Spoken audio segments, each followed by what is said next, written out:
하나님 아버지, 연약한 인생은 때때로 시험에 들고 잘못을 범합니다. 주님, 이 죄인을 용서하소서.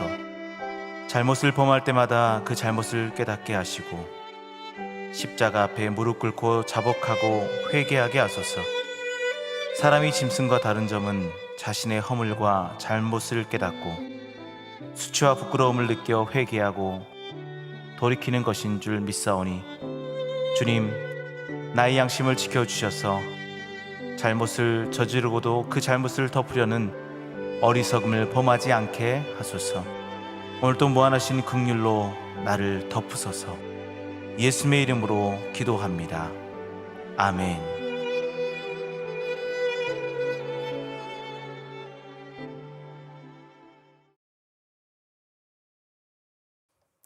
찬송가 86장 같이 찬양하시겠습니다.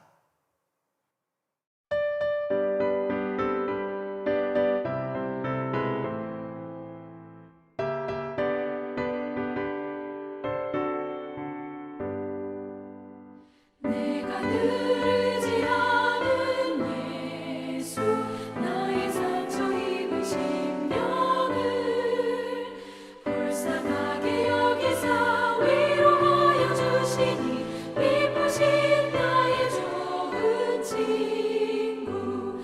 내가 의지하는 내 의지 예수, 나의 사모하는 친구. 나의 기도 들으사 응답하여 주시니, 기쁘신 나의 좋은 친구. 주의 손 의지하고 살 때 나를 해할 자가 없도다. 주님 나의 마음을 크게 위로하시니, 기쁘신 나의 좋은 친구. 내가 의지하는 내 의지 예수, 나의 사모하는 친구. 나의 기도 들으사 응답하여 주시니, 기쁘신 나의 좋은 친구.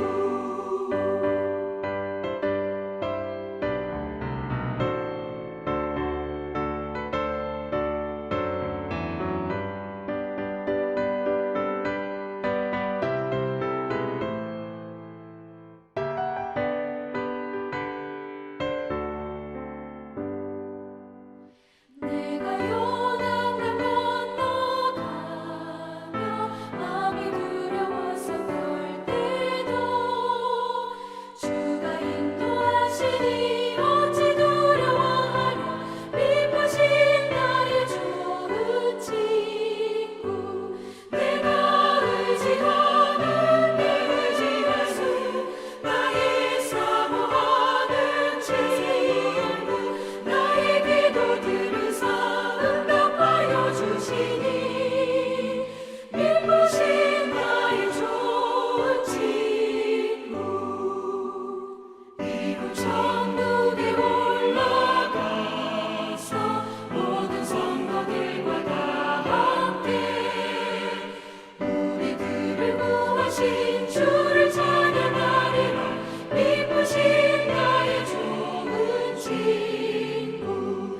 내가 의지하는 내 의지 예수, 나의 사모하는 친구. 나의 기도 들으사 응답하여 주시니, 기쁘신 나의 좋은 친구.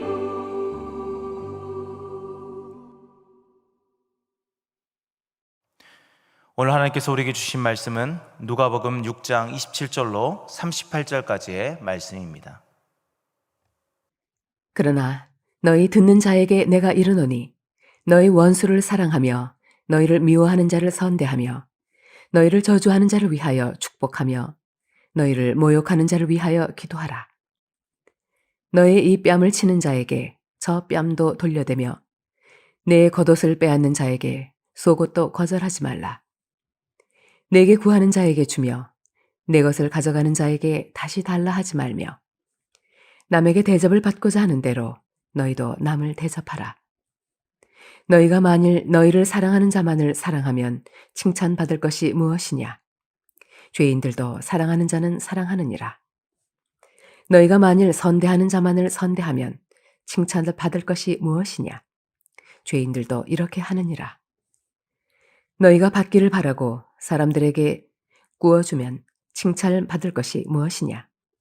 죄인들도 그만큼 받고자 하여 죄인에게 구워주느니라.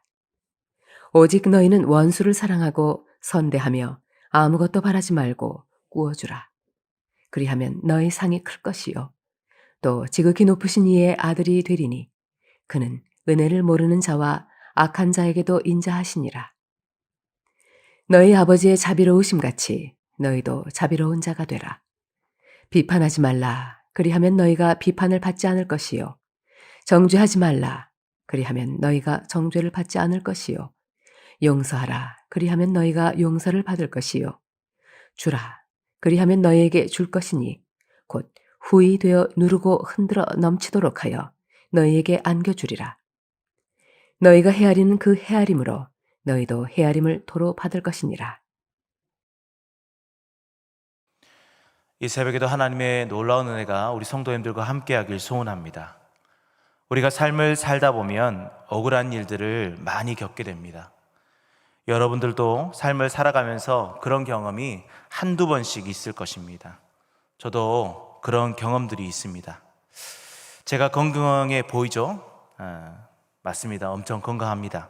그런데 제가 군대를 공익근무요원으로 했습니다. 원래 1월에 논산훈련소에 들어가서 군생활을 시작하게 됐는데 여러 상황 가운데 논산훈련소에서 다시 나오게 됐어요. 예전에 받았던 검진 결과가 늦게 나와서 제가 그곳에 들어갔을 때 그 결과가 나오게 되었습니다.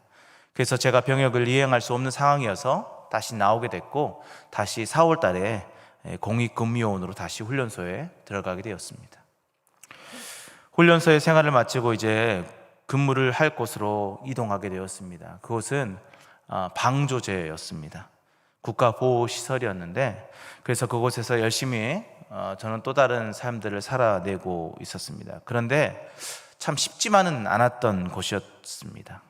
요즘 공익근무요원이라고 하면 쉽게 생활하고 너무나 편하게 있다 오는 곳이 아닌가라고 생각하시는 분도 있을 것입니다. 그러나 그렇지 않습니다. 제가 경험해 보니까 참 어렵고 힘들었습니다. 특별히 제가 간 곳은 공익근무요원을 그동안 받지 않았다가 이제 막 받기 시작했던, 그래서 제가 5월 달에 갔는데 1월부터 받았습니다. 그러니까 얼마 되지 않았죠. 그래서 서로 군기가 바짝 들어 있었습니다. 그러던 중에 문제가 하나 생겼습니다. 근무하는 곳에서 사무실 직원과 또 청원경찰 직원들이 서로 분리되어서 이렇게 일을 하고 있었는데 그 사이에 저희가 있다 보니까 사무실에 가면 청원경찰에 대한 욕을 하고 또 청원경찰 분들과 함께 있으면 또 사무실의 직원에 대한 욕들을 좀 하게 됩니다. 서로 불평불만을 늘어놓는 거죠. 그러다 보니까 저희가 중간에 끼니까 이곳저곳 왔다 갔다 하다 보니까 그 직원들이 생각했던 것은 얘네들이 중간에서 이간질을 하는구나 라고 생각을 했던 것 같습니다. 저희는 아니라고 했지만 굉장히 심한 욕도 듣고 심지어는 뺨까지도 맞았습니다. 얼마나 억울한지 눈물로 하루하루를 지새기도 했습니다. 그리고 방조제를 걸으면서 내가 바다에 뛰어들면 좀 편해지지 않을까라는 그런 생각까지 할 정도로 그때는 굉장히 심각했습니다. 아마 지금 병원에 갔으면 우울증이라 또 공황장애가 아니었을까 생각해 봅니다. 다행히 극단까지는 가지 않았고 무사히 공익근무요원을 마칠 수 있었습니다. 사랑하는 성도 여러분, 여러분이 이런 상황에 처했다면 어떠했을까요? 그런데 오늘 말씀에 그런 종류의 말씀이 또한 있더라고요. 29절 말씀에 보니까 너는 이 뺨을 치는 자에게 저 뺨도 돌려대며 내 겉옷을 빼앗는 자에게 속옷도 거절하지 말라. 자, 언뜻 보면 이게 무슨 의미일까라고 할 수 있습니다. 그런데 잘 생각해 보면 참 어처구니가 없는 상황입니다. 오늘 본문에서 정확히 표현되고 있지는 않지만 병행 본문을 보면 더 이해가 쉽습니다. 마태복음 5장 39절 말씀해 보니까 나는 너희에게 이르노니 악한 자를 대적하지 말라. 누구든지 내 오른편 뺨을 치거든 왼편도 돌려대며라고 되어 있습니다. 자, 마태복음 보니까 이 뺨은 곧 오른쪽 뺨입니다. 자, 해석하는 방법의 차이일 수도 있지만 그래도 어느 정도 상황이 맞는 것 같습니다. 자, 여러분, 지금에야 오른손, 왼손 이것이 거의 흠이 없죠. 어떤 사람이 왼손 쓴다고 해서 뭐라고 하지 않습니다. 그러나 그때 당시에서는 대부분이 오른손을 썼고 또 오른손의 입장에서 글들을 썼습니다. 그러다 보니까 마태복음 말씀에 오른쪽 뺨을 맞았다, 오른쪽 뺨을 쳤다라고 했을 때 이 오른쪽을 맞아요. 그러면 어떻게 맞는 것을 이야기할까요? 상대방이 제 오른쪽을 치려면 정면에서 봤을 때는 손등으로 톡톡 이렇게 치는 겁니다. 또는 다른 것이 있겠죠. 뭐냐, 뒤에서 부지불식간에 오른손으로 오른쪽 뺨을 뒤에서 탁 때리는 거예요. 여러분, 전자가 됐든 후자가 됐든 어떻습니까? 굉장히 기분 나쁜 거죠. 내가 전혀 생각하지 못했는데 맞는 거예요. 내가 억울하게 그런 불이익을 당하게 되는 것을 이야기하고 있습니다. 그런데도 불구하고 성경은 뭐라고 합니까? 돌려대라고 하죠. 돌려대. 왼편도 돌려대며라고 얘기하고 있어요. 자, 이것을 정리하면 억울하게 뺨을 맞는 장면으로 볼 수 있다는 것이죠. 또한 뒤에 나오는 속옷도 거절하지 말라라는 말씀, 29절 말씀에 있는 속옷도 거절하지 말라라는 것은요, 보통 우리가 생각할 때도 도둑은요 겉옷만 가져갑니다. 속옷까지는 가져가지 않죠. 그런데 속옷도 달라고 하죠. 이 말은 뭘까요? 그 사람에게 수치를 주기 위한 거라는 거죠. 마치 예수님이 십자가에 달려 돌아가실 때에 그 수치스러운 모습과 비슷한 것을 알 수 있습니다. 자, 우리는 삶 속에서 위에 두 가지 상황이 있을 수 있습니다. 더한 경험도 있을 수 있겠죠. 그런 상황 속에서 우리는 과연 어떤 선택을 하며 어떤 행동을 해야 할까요? 오늘 본문에서 하나님의 뜻은 분명합니다. 뭐라고 합니까? 원수를 사랑하고 선대하며 축복하며 기도하라고 말씀하시죠. 이런 모습을 누가 보이셨을까요? 바로 맞습니다. 예수 그리스도이십니다. 예수님께서 억울하게 죽으시고 수치를 당하셨지만 끝까지 그들을 저주하지 않고 사랑하셨습니다. 끝까지 선대했습니다. 끝까지 축복하며 그들을 위해 끝까지 기도하셨습니다. 이것은 곧 하나님의 마음이기도 했습니다. 오늘 본문에서 이런 상황 속에서 우리에게 명령하시는 것이 무엇일까? 바로 36절 말씀이라는 거죠. 무엇입니까? 너희 아버지의 자비로우심 같이 너희도 자비로운 자가 되라라는 거예요. 아멘. 우리에게 하나님이 자비로우신 것처럼 우리 또한 자비로운 자가 되라고 말씀하시는 것입니다. 하나님의 자비하심, 과연 그 자비하심은 어떤 것일까? 에베소 2장 7절 말씀해 보니까 이렇게 말하고 있어요. 이는 그리스도 예수 안에서 우리에게 자비하심으로써 그 은혜의 지극히 풍성함을 오는 모든 세대에 나타내려 하심이라. 아멘. 자비하심으로써 우리가 믿음으로 말미암아 구원을 받게 되었다는 거예요. 하나님의 자비하심은요, 바로 우리의 구원과 직결된 아주 중요한 하나님의 속성이라는 것입니다. 그런 속성을 우리에게 요구하는 것이죠. 그렇다면 자, 오늘 본문에서 말하는 자비로움은 어떤 삶을 말하고 있는 것일까? 바로 37절과 38절에 네 가지의 삶에 대해서 말하고 있습니다. 제가 읽겠습니다. 뭐라고 말합니까? 비판하지 말라. 그리하면 너희가 비판을 받지 않을 것이요. 정죄하지 말라. 그리하면 너희가 정죄를 받지 않을 것이요. 용서하라. 그리하면 너희가 용서를 받을 것이요. 주라. 그리하면 너희에게 줄 것이니 곧 후히 되어 누르고 흔들어 넘치도록 하여 너희에게 안겨 주리라. 아멘. 자, 여기에 네 가지 삶이 나타납니다. 첫 번째 삶은 뭐냐면요, 바로 비판하지 않는 삶이라는 거예요. 로마서 14장 10절 말씀해 보니까 이렇게 말하고 있어요. 네가 어찌하여 네 형제를 비판하느냐? 어찌하여 네 형제를 업신여기느냐? 우리가 다 하나님의 심판대 앞에 서리라. 아멘. 하나님은 우리에게 분명하게 말씀하고 계십니다. 형제를 비판하지 말라. 우리의 삶 속에서 보면 우리는 서로를 비판하며 살아가는 것이 너무나도 많은 것 같습니다. 내 생각과 다른 것을 비판합니다. 내 삶과 다른 삶을 우리는 비판하고 있습니다. 제가 다녔던 시골 교회는 아주 보수적인 교회였습니다. 지금은 많이 개방되어 있습니다.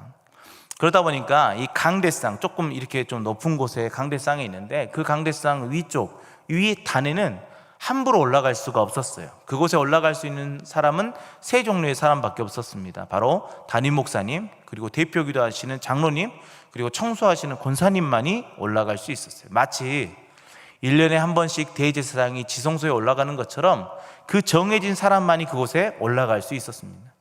그런데 시골이다 보니까 공간이 협소합니다. 그래서 겨울이나 이럴 때 발표회를 하고 우리가 말하는 발표 문화에 관련된 것들 행사를 할 때는 이 강대상을 좀 치우고 그 위에서 활동했던 경험이 있습니다. 그래도 그 안에 위에 올라갈 때는 신발을 다 벗고 조심하게 올라갑니다. 그렇게 했었습니다. 그런데 어느 날 이 강대상을 치우는 일이 발생하고 치우다 보니까 이게 무거우니까 서로 힘을 하다 보니까 이러기도 하고 저러기도 합니다. 그때 한 형이 신발을 신고 이 강대상 위로 올라오는 거예요. 그래서 제가 어떻게 했을까요? 확 밀어버렸어요. 근데 저는 그게 맞는 거라고 생각했어요. 왜냐하면 이 위에 올라오는 것은 지극히 거룩한 곳이기 때문에 우리가 신발을 신고 올라올 수 없는 곳이었거든요. 그렇기 때문에 그것이 저는 당연한 거라고 생각했습니다. 그리고 그 형이 다친 것은 생각도 하지 않고 그 형을 비판했습니다. 왜 여기 올라왔어? 라고. 지금 와서 생각해 보면 참 강대상이 뭐라고, 그냥 청소하면 됐지. 그걸 못 참고 밀어버린 것입니다. 그런데 저는 그 밀어버린 것이 문제가 아니라 그 형을 비판한 저의 모습이 바로 문제라고 생각했습니다. 우리의 신앙생활에서 어쩌면 이와 비슷한 상황들이 많이 있을 것입니다. 그런데 어떤 이들에게는 그것이 문제가 되지 않지만 어떤 이들에게는 문제가 되기도 합니다. 또한 먹는 것에 대해서도 어떤 이들은 문제가 되기도 하고 어떤 이들은 먹는 것이 전혀 문제가 되지 않습니다. 그런데 우리는 우리 스스로의 판단만이 옳다고 여기며 상대방을 비판하기도 합니다. 그런데 하나님은요, 분명히 우리에게 말하는 게 무엇입니까? 내 형제를 비판하지 말라라고 하시는 거예요. 그렇습니다. 자비라는 것은 상대방을 감싸 안을 수 있는 마음이며 그 마음을 우리가 갖길 원하신다라는 거죠. 그래서 우리는 비판하는 것보다는 이런 삶을 살아야 돼요. 바로 로마서 14장 8절 말씀. 우리가 살아도 주를 위하여 살고 죽어도 주를 위하여 죽나니 그러므로 사나 죽으나 우리가 주의 것이로다. 아멘. 형제를 비판하는 것 이전에 우리 스스로가 주를 위하여 살아가는 그 다짐과 그 삶이 중요하다라는 것입니다. 바라는 것은 우리 모든 성도님들이 형제를 비판하는 것보다 자기 자신이 주를 위해서 어떻게 살아갈지를 고민하는 귀하고 복된 우리 성도님 되기를 소원합니다. 자, 둘째는요, 두 번째 삶은 무엇이냐? 바로 정죄하지 않는 삶입니다. 예수님께서 감난산으로 가셨습니다. 그리고 아침에 다시 성전으로 들어가셨어요. 그때 백성들이 다 나와서 앉아 예수님의 가르침을 받습니다. 그때 서기관들과 바리새인들이 음행 중에 잡힌 여자를 끌고 와요.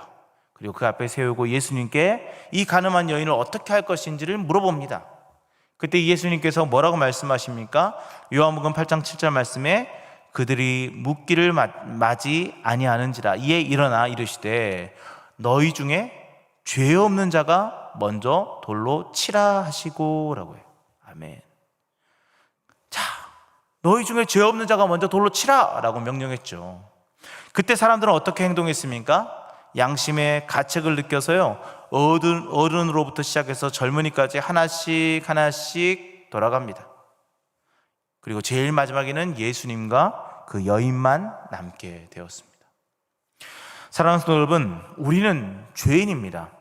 우리는 스스로 그 죄를 해결할 수 없는 존재들이죠. 세상에서도 죄인이 죄인을 정죄하는 것은 없습니다. 똑같은 범법자가 다른 범법자를 정죄할 수 있겠습니까? 죄의 경중이 없어요. 모든 죄는 곧 사망이라고 성경에 말씀하고 있습니다. 그렇게 죽을 수밖에 없는 우리가 다른 사람의 죄를 정죄할 수는 없는 것이죠.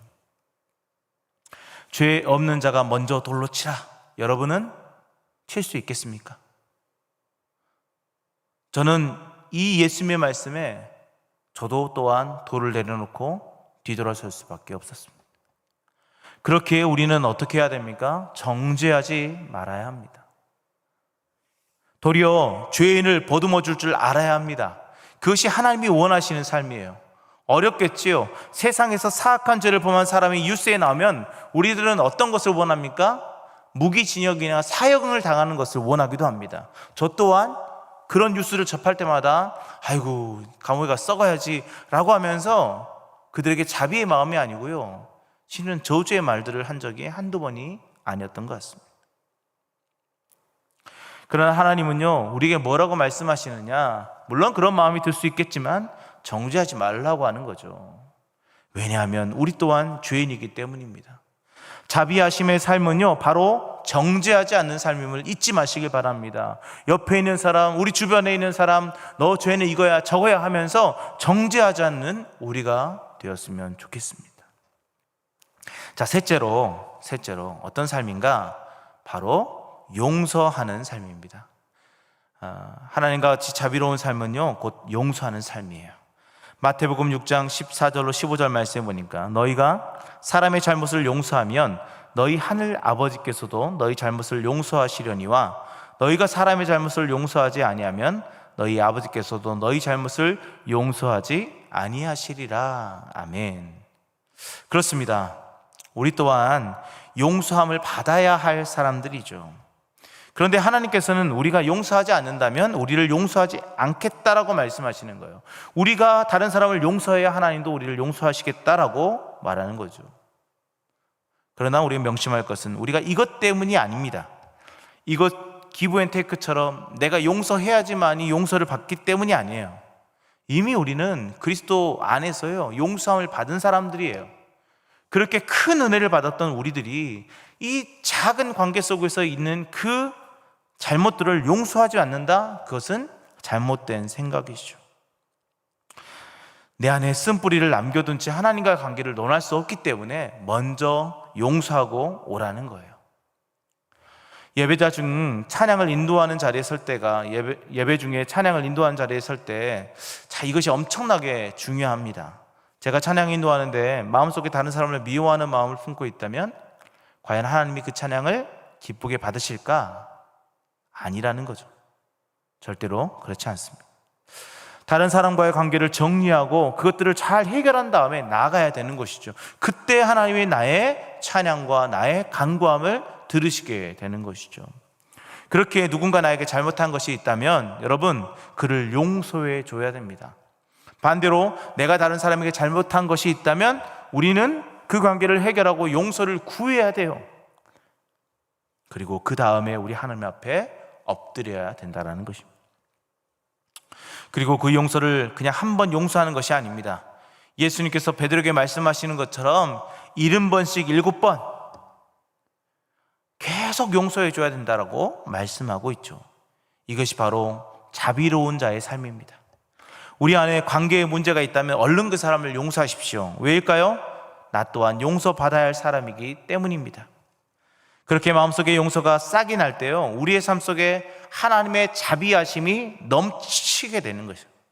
그리고 그 자비하심이 넘쳐난 그 삶 속에 하나님은 하나님의 놀라운 은혜로 우리를 충만케 하실 줄 믿습니다.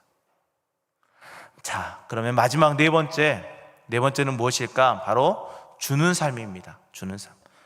자, 누가복음 6장 38절 이렇게 말하고 있죠. 주라, 그리하면 너에게 줄 것이니 곧 후히 되어 누르고 흔들어 넘치도록 하여 너에게 안겨주리라. 너희가 헤아리는 그 헤아림으로 너희도 헤아림을 도로 받을 것이니라. 아멘. 주라고 하시죠. 자, 필요한 사람들에게 나눠주는 삶은요, 쉬운 삶이 아닙니다. 저도 목회자이지만 그런 삶이 쉽지 않더라고요. 그런데 이런 경험을 해봅니다. 저는 이제 캠퍼스 선교사로 20년을 지내면서 후원을 받으면서 사역해 왔습니다. 자, 그런데 그 와중에 후원을 받으면 얼마나 받겠습니까? 그런데 생활하기에 빠듯합니다. 그런데요, 그때부터 저는 선교헌금을 계속 해왔어요. 10,000원이 됐든 50,000원이 됐든 상관없이 계속적으로 해왔습니다. 그렇게 계속 저는 20년 동안 선교헌금들을, 저도 선교를 받지만, 선교헌금을 받지만 저 또한 다른 사람을 섬기며 그렇게 했습니다. 자, 그렇게 그 모든 것들을 보냈는데 저는 그것이 1순위였어요. 자동이체를 시키거나 CMS로 보내던가 그것이 저에게 1순위였다는 거죠. 그런데 놀라운 것은 뭔지 아십니까? 제가 보낸 것보다요, 하나님이 채워주시는 것이 더 많았다라는 것입니다. 방금 읽었던 말씀처럼 후이되어 누르고 흔들고 넘치도록 하나님께서 복을 주셨다라는 거예요. 저의 20년 사역에서 하나님은 지금까지 보여주셨습니다. 하나님이 주신 마음이 있다면 그 마음을 나눌 때 하나님은 더 풍성하게 채워주심을 느꼈다라는 것이죠. 사랑하는 성도 여러분, 나누는 삶을 사시길 바랍니다. 그러면 하나님께서요, 후이되어 누르고 흔들어 넘치도록 여러분들을 채워주실 것입니다. 아멘. 자, 이제 말씀을 정리합니다. 우리는 세상에 살면서 억울한 일도 많고 어려운 일도 많이 있습니다. 자, 그런 삶 가운데 하나님께서 우리에게 명령하시는 것이 있죠. 뭐라고 하십니까? 너희도 자비로운 자가 되라 라고 말합니다. 이런 자비로운 삶을 우리가 어떻게 하나님과 같은 삶으로 살아낼 수 있겠습니까? 그렇게 똑같이 살아갈 수는 없겠죠. 그러나 하나님의 몇 가지 삶을 통해서 하나님의 자비로운 삶의 모습을 알려주셨어요. 그게 뭡니까? 비판하지 않는 것, 정죄하지 않는 것, 용서하는 것, 그리고 나누는 것, 이것들을 이야기했습니다. 이것이 바로 자비로운 자의 모습이라는 것이죠. 오늘 하루 여러분들의 그 자비로운 삶이 드러나기를 원합니다. 상대를 비판하지 않고, 상대를 정죄하지 않고, 상대를 용서하며, 그리고 여러분들의 있는 것들을 나눠줄 줄 아는 그런 놀라운 삶을 살아내서 하나님의 자비로우심 같이 여러분도 자비로운 자가 되어서 하나님께서 인정하는 그런 삶을 살아내시길 바랍니다. 사순절 5번째 날입니다.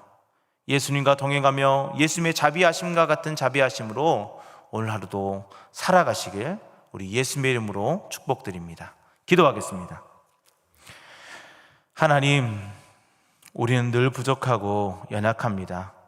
세상 가운데 억울한 일을 당할 때 우리의 생각은 늘 불평, 불만이 있었고, 또 이런 과정 속에서 다른 사람들을 무너뜨리려고 하지 않았습니까? 그러나 하나님께서 우리에게 말씀하시는 것, 그들을 사랑하라 라고 말씀하십니다. 그리고 하나님의 자비로우심처럼 우리도 자비로운 자가 되라고 말씀하여 주셨습니다. 그런 삶을 살기 위해서 우리는 비판하지 않고 정죄하지 않으며 또한 용서하는 삶을 살아낼 수 있도록 도와주시옵소서. 또한 하나님이 우리에게 주신 것, 그것을 또한 나눌 수 있는 삶을 살아낼 수 있도록 우리를 붙잡아 주시옵소서. 사순절 기간 정말 예수님의 그 걸어가신 발자취를 한 발짝 한 발짝 따라가며 예수님을 온전히 닮아가는 저희 모두가 되게 하여 주시옵소서. 모든 걸 믿사오며 예수님의 이름으로 기도합니다. 아멘.